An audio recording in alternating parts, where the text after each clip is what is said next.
uza wumva ngo nakamaze imisi agwaye yari ishano, uwundi ngo yaronze kubera yari ishano. Aho ntituvuze ukwikekana kuca kugwira ugasanga umuntu ntagishobora gutuma ico gufungura canke ico kunywa ahariho hose. Abandi nabo bafata ingingo yo kudasubira gufungura mu mihana. Bamwe ngo barava no mu mpangu bahora babamwo bakaja gupanga ahandi kubera ko babahishano canke bari bahera abana. None vy'ukuri ishano rirabaho? Umuti waryo n'uyuhe? Uva hehe? Ubwo nta bikiki inyuma yaryo kugira bambike iceye? Niyo nkuru nyamukuru tuzakurabira hamwe no munsi. Mwiriwe, ni David, nizere ko mumeze neza. Kamenge na Kinama ni ibibanza bivugwa ko bifise abavuzi b'ishano bakaruhariwe. Ariko kuvura n'ibito kuri izo ntwari ngo baranarikinga. Kuba bikeneye ngo barashobora no kumenya abari bahaye. Diodone Ndowayezu ni umunyeshuri muri kaminuza y'u Burundi ariko araheraheza igice ca kabiri c'amashure ya kaminuza master mu gisata c'imibano n'abantu. Mu gitabo ciwe cyo guheza amashure yakoze ikigwa ku kuntu abantu babona ivy'uburozi muri commune Ntahangwa, mu gifaransa les représentations sociales de la sorcellerie en commune Ntahangwa. Muri ico gitabo avuga ko yagiye kwivuza ishano n'ahatagyo yaragwaye kugira ngo ashobore kuronka amakuru akwiriye kuri ryo.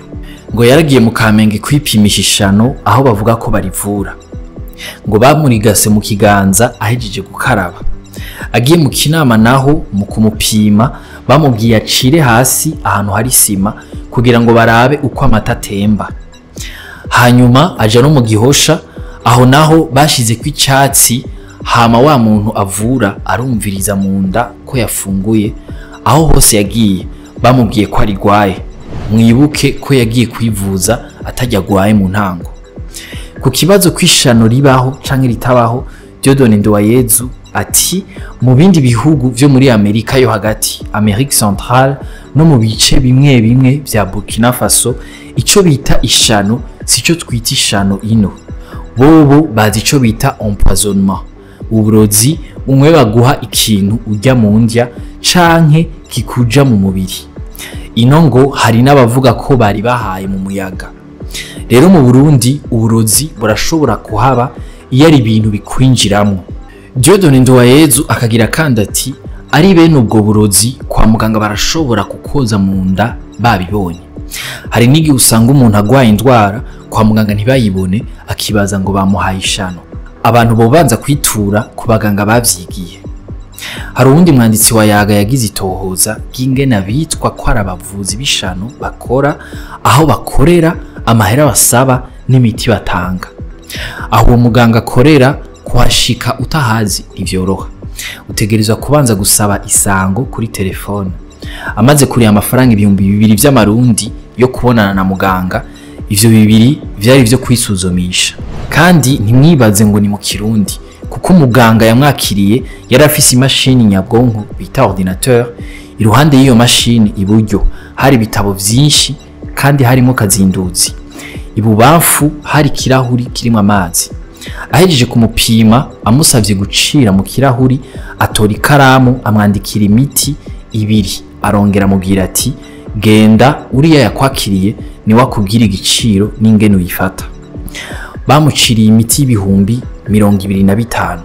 Ku gakarato kari mumwe muri iyo miti handitse kurutsa jondama, ishano, hoza mu nda kandi uvura urusina. Uyu mwanditsi yegereye abaganga basanzwe bamubwiye ko iyo umuntu yafashe ibirimwo ivyo bita ishano ashobora kuvugwa kwa muganga. Ico bafise kamakenga ni ivyo abantu bavuga ko bica mu muyaga. Nayo ku miti ivura ishano ngo hari imiti y'ubwoko bubiri. Ntawo kwirengagiza ko hari ubuvuzi kama basokuru bakoresha kugira bivura indwara zitandukanye kandi bagashobora gukira.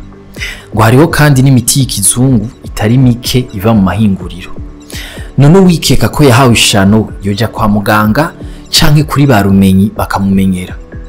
Umuganga asanzwe avurira mu ntara ya Ngozi yabwiye Yaga ko iyo uvuye umuntu ntashoka kira hari abaca bahitamo kuja kwivuza ishano. Ngo ikibatangaza nuko imiti abaganga babaha badakira, ariko iyo babaha bajya bavuzi b'ishano bababwira ko ari yo yabakijije. ngo birashika rero bikanka ko imiti babandikira ibafasha, ariko ngo ntawe babwira ngo aje kwivuza ishano, niwe yijana. Namwe muvyumva gute? Dutandukira inkuru ngufi nazo. Umugwi w'igihugu ujeje gutunganya amatora seni warahamagaye ku itariki 26 Nyakanga abifuza guhabwa akazi ko kwandika abazokwitabira amatora ya 2025. Mu bisabwa harimwo kuba ufise ubwene gihugu bw'u Burundi, ufise imyaka 18 n'irenga, kuba ufise urupapuro rw'umutsindo rw'amashuri yisumbuye, no kuba uri imvukira canke uba ku mutumba wifuza gukorerako. Abifuza ako kazi basabwa kurungikira ikete ryandikishije iminwe urongoye seni rimenyesha aho bifuza gukorera. Bazotanga n'urupapuro rw'umutsindo, fotokopi ya karangamuntu, n'urupapuro rw'ivyo umuntu amaze kurangura CV. Kwiyandikisha bizokorwa kuva ku itariki ya mbere gushika ku ya 4 Gitugutu ku biro bijeje amatora muri komine.